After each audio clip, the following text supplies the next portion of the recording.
Why your YouTube channel is not growing? আমি already অনেক YouTube channel দেখেছি যাদের ভিডিওর ইমপ্রেশন হাই হওয়া সত্ত্বেও তাদের ভিডিওতে ভিউজ আসে। আজকের ভিডিওতে 5টা মিস্টেক সম্পর্কে কথা বলবো, যে মিস্টেকগুলো অনেক ইউটিউবার করে থাকে যার কারণে তাদের ইউটিউব চ্যানেল ডেড হয়ে যায়। Let's find out in this video.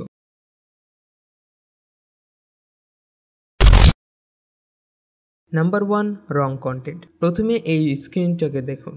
এই কন্টেন্ট ক্রিয়েটর তার থাম্বনেলে উল্লেখ করেছে যে এই ভিডিও দেখলে আপনার ভিউজ ইনক্রিজ হবে এবং দুইজন কন্টেন্ট ক্রিয়েটরের ট্রিক্স ব্রেকডাউন করে দেখাইছে, কিন্তু আপনি নোটিস করে দেখেছেন তার লাস্ট 1 মান্থে 152টা প্লাস ভিউজ এসেছে, যেটা কিনা তার দেখানো থাম্বনেল থেকে অনেক অনেক কম। এখন যদি অডিয়েন্সের সামনে এই ধরনের থাম্বনেল দিলে অডিয়েন্স ক্লিক কখনোই করবে না, আর যদি করেও থাকে তাহলে তারা উল্টা গালি দিয়ে চলে যাবে। যদি এইরকম কোনো ট্রিক্স হতো তাহলে ওই ভাইয়ের ইউটিউব চ্যানেলে লাখ পরিমাণ ভিউজ হতো, মিনিমাম 1000-এ তো হতোই। অ্যান্ড এইরকম অনেক কন্টেন্ট ক্রিয়েটর আছে যারা রং কন্টেন্ট বানাচ্ছে এবং নিজের সাথে অডিয়েন্সের সময় নষ্ট করতেছে। আমার বলা এখানে মেইন পয়েন্ট হচ্ছে, আপনি কন্টেন্ট যখন বানাবেন একটু চিন্তা ভাবনা করে বানাবেন। এখন আপনি কোন ধরনের কন্টেন্টের উপর কাজ করবেন, আপনি সবসময় চেষ্টা করবেন টিউটোরিয়াল টাইপের ভিডিও ক্রিয়েট করতে। আমি এখানে টেক ক্যাটাগরি ক্ষেত্রে উল্লেখ করতেছি। এখন যদি আপনি আপনার প্রথম ভিডিওতে উল্লেখ করেন কিভাবে আপনার ভিডিও ভাইরাল করবেন, তাহলে কিন্তু আপনার ভিডিওর অডিয়েন্স কখনোই দেখবে না। এতে করে আপনার চ্যানেলের র্যাঙ্কিং হারিয়ে ফেলবেন। আপনি আপনার ভিডিও যতই প্রপারলি এসইও করেন না কেন, আপনার ভিডিও কেউই দেখবে না। Number 2, title. এখন আপনাদের মধ্যে অনেক কন্টেন্ট ক্রিয়েটরই আছে যারা নিজেদের ইচ্ছা মতো টাইটেল লিখে দেয়, কোনো প্রকার নলেজ বা ইনফরমেশন ছাড়াই, কিন্তু ওই টাইটেলস অডিয়েন্সের জন্য বেটার হলেও ইউটিউবে অ্যালগোরিদমের জন্য বেটার হয়ে থাকে না।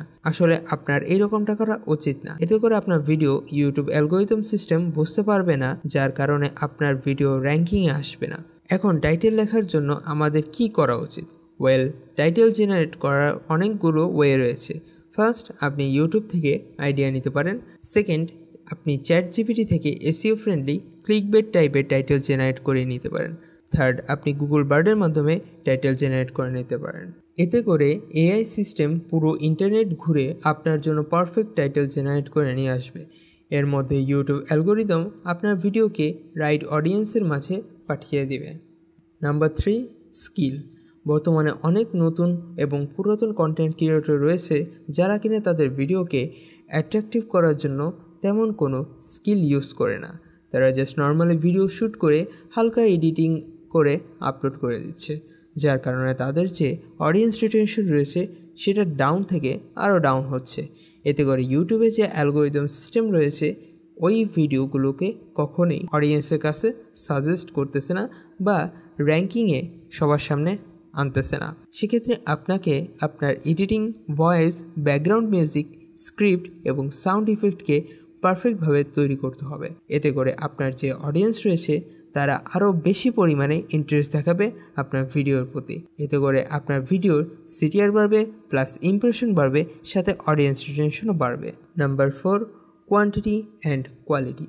2023 সালে এসে আপনি আপনার ভিডিওর কোয়ান্টিটি কম দেবেন, সমস্যা নাই, কিন্তু যদি কোয়ালিটি কম্প্রোমাইজ করে থাকেন তাহলে আপনার চ্যানেল একটা সময় গিয়ে থেমে যাবে।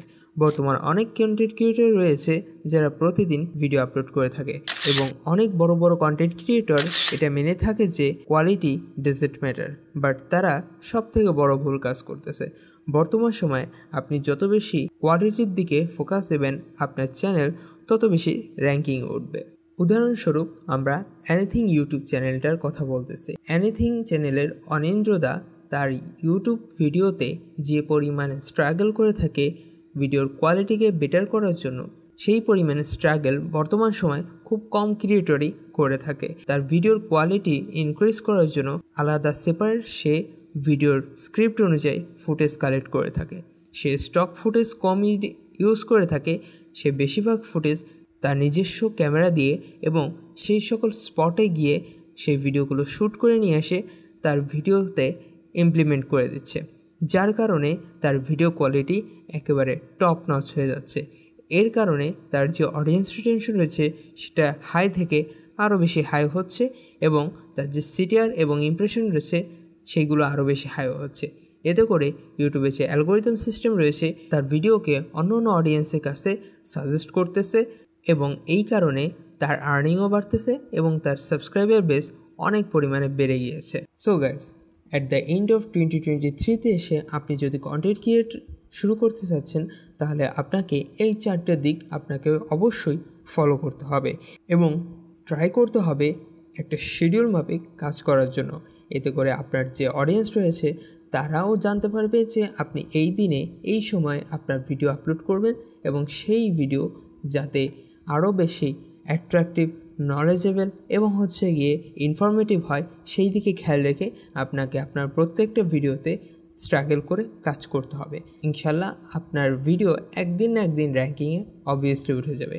বর্তমান সময় অনেক ছোট ছোট চ্যানেল রয়েছে যারা কিছুদিন ধরে কাজ করতেছে এবং তারা তাদের ভিডিওকে র্যাঙ্কিংয়ে উঠিয়ে মিলিয়নস অফ ভিউজ, লাখ পরিমাণ সাবস্ক্রাইবার এবং হাজার পরিমাণ ডলার এঙ্গেজমেন্ট করতেছে। বাট অলওয়েজ রিমেম্বার, সারাদিন গাধার মতো খাটাচ্ছে ঘোড়ার মতো বুদ্ধি করে কাজ করাটা সবথেকে বেশি মূল্যবান।